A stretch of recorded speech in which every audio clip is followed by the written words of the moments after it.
This video is based on Bashar's teaching, and we're having a discussion about it. Thinking about relationships, and I'm confused. People keep saying real love means accepting each other completely. But if we accept everything, won't that just turn into chaos? Only if we confuse accepting someone's being with endorsing all their behavior. Two very different species pretending to be twins. Allowing each other to be ourselves is freedom. Tolerating everything without discernment is self-betrayal disguised as spirituality. So we're not supposed to just endure whatever the other person does. Endurance is for marathons, not intimacy. A relationship isn't a test of how much discomfort we can absorb. It's a space where two people get to show their actual selves without being edited into someone else's ideal. But that doesn't mean we sign a contract that says, feel free to act in any way at all, I'll just smile through it. But what if we say no and hurt their feelings? Then their feelings were already carrying the expectation that you should shrink for them. That's not love. That's emotional tax collection. Our boundary isn't an attack. So it's still hard to understand how the two people can or need to allow each other to be themselves. So, right, this allowing to what degree? So I think one point was allowing who they actually are, and I think that's on the it's on a consciousness level, instead of enduring their behaviors. Behaviors can be like he is abusive, or he cheated on you, like actions. But on a conscious level, it can be like he thinks this should be done this way, and then you think differently. And then you have to change him to agree with you. That's not needed. That's not allowing them to be who they are. But they can change naturally over time, or change in an instance. But it is still allowing them to think what they think. But let's say behavior also can be, certain habits, and that is right. Maybe the person did not show at the beginning, and then little by little, right, we feel, oh, this is very different. This is not something I resonate. So this is the hardest part. And what do we do, right, when that happens? I think it's a communication. Right.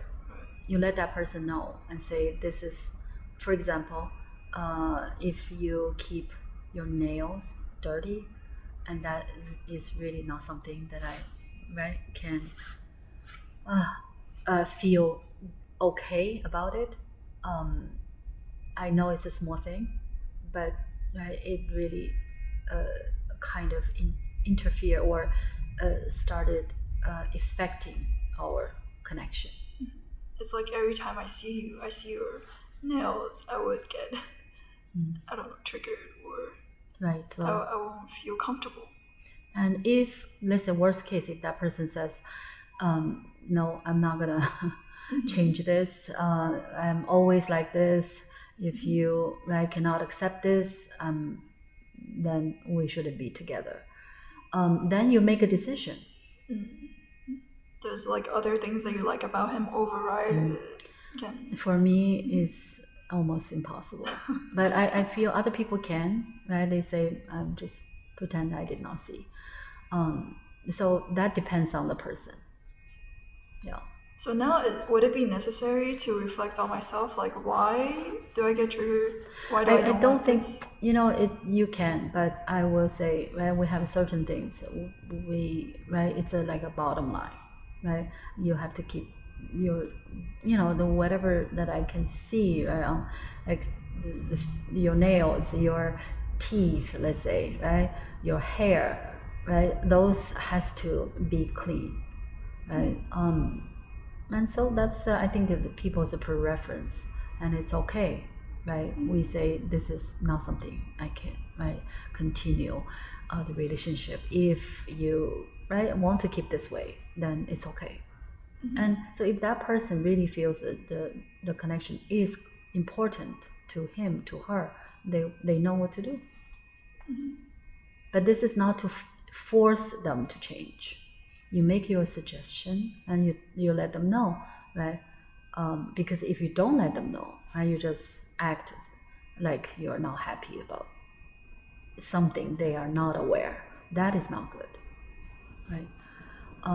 So this is, I think, this kind of small things we definitely should talk about it. But the behavior, let's say, right, is, when they are doing something is really Hurting.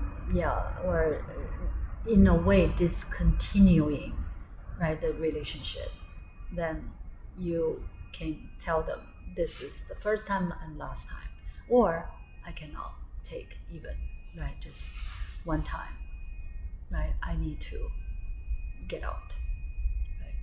So as long as we are talking in a calm tone of voice, right, and you act as it's okay because this is you chose to, right, to take this kind of action, and then, right, my decision is this.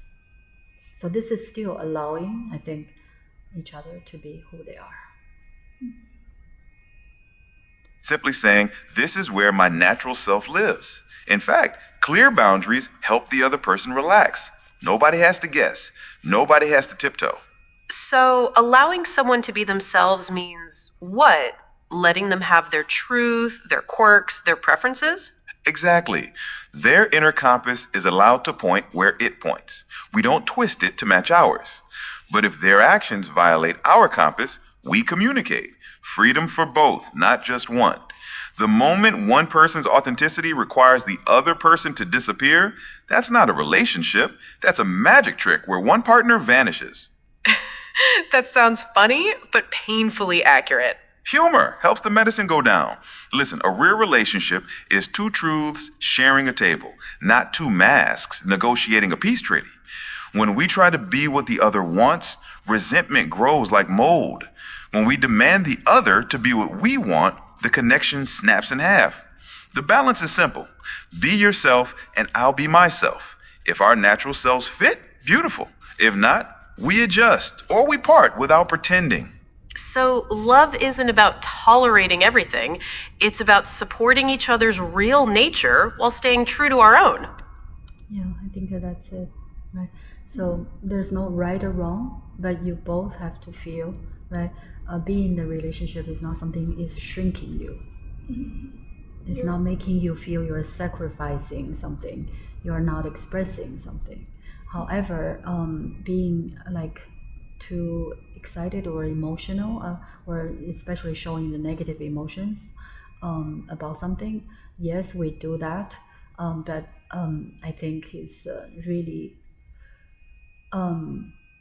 it shouldn't last for more than maybe 15 minutes. Because like screaming or right crying and those are in a way kind of, yes, people say I'm expressing myself, but the true emotions only can last for like 15 seconds or maybe 30 seconds, maybe a minute, but not longer than that. So as long as we have told the other person how we feel and that's it, then we can, right, either move on or communicate and find a solution, but not to blaming, not to just say it's your fault, right? I did not do anything wrong. You did all this. That will trigger, right, the relationship go to a totally different direction. So, but it's not to hold back. So you express, right, and then you discuss, and then you make a decision. It could be that simple. Yeah, it's everything is supposed to be simple. Yeah, but we make it complicated because we have certain emotions towards it. But that will not help the relationship. But the truth will, which is your true feeling. You just let the other person know how you feel. Perfect. Love isn't a prison with velvet cushions. It's two beings moving freely in the same direction because it feels natural, not because it's mandatory. That connects the dots. Thank you.